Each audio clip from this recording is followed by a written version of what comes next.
So what is by your head when you sleep? This is a huge issue nowadays because so many of us have devices, we have lights next to us, but particularly devices. So I'm going to talk a little bit about and help you see the effects of sleeping next to a cell phone, an iPad, or even a cordless decked phone.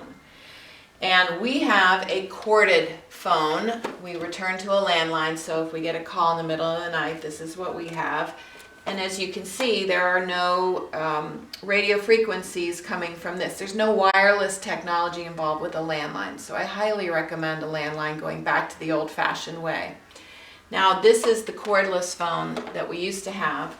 I noticed a huge difference when we got rid of the decked phone and switched to a landline in terms of my sleep. I slept right by this, and as you can see on the meter, these are high levels and a lot of pulsing throughout the night that has been proven to disturb sleep and suppress melatonin.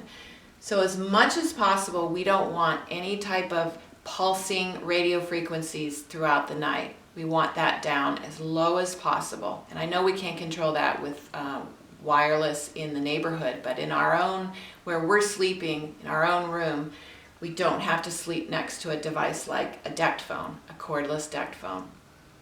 If you have to have this, the only phone you have, put the base somewhere else, outside the sleeping area. Go ahead.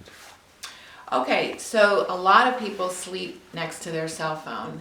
And we're going to look at the difference between airplane mode or not airplane mode and the type of frequencies you'll be exposed to throughout the night. So if you need to sleep next to your cell phone, be sure to put it in airplane mode with Wi-Fi off and Bluetooth off, because here's the difference. When Wi-Fi is on and it's not in airplane mode, this is the level that you'll see. And if we turn on airplane mode, you see those frequencies go way down.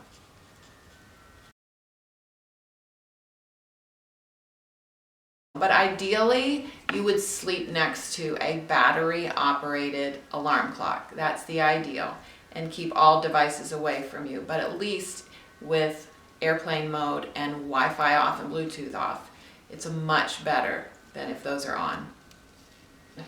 Well, there are a lot more things to think about in terms of when you sleep and your devices. But one thing that I really like is I do read on a device at night, my iPad in airplane mode with Bluetooth and Wi-Fi off.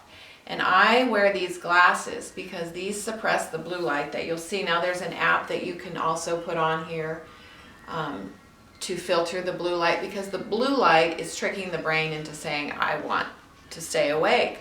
We want our melatonin to rise, our levels to rise at night, and blue light will trick that away. And that's one of the big reasons our melatonin is suppressed, is because we're reading these devices at night or exposed to a lot of artificial light or compact fluorescent lights, fluorescent lighting, and so forth. If we can filter out the blue lights with something as simple as these glasses, that can make a big difference in how fast you fall asleep. So with these suggestions and more, you're on your way to a good night's sleep.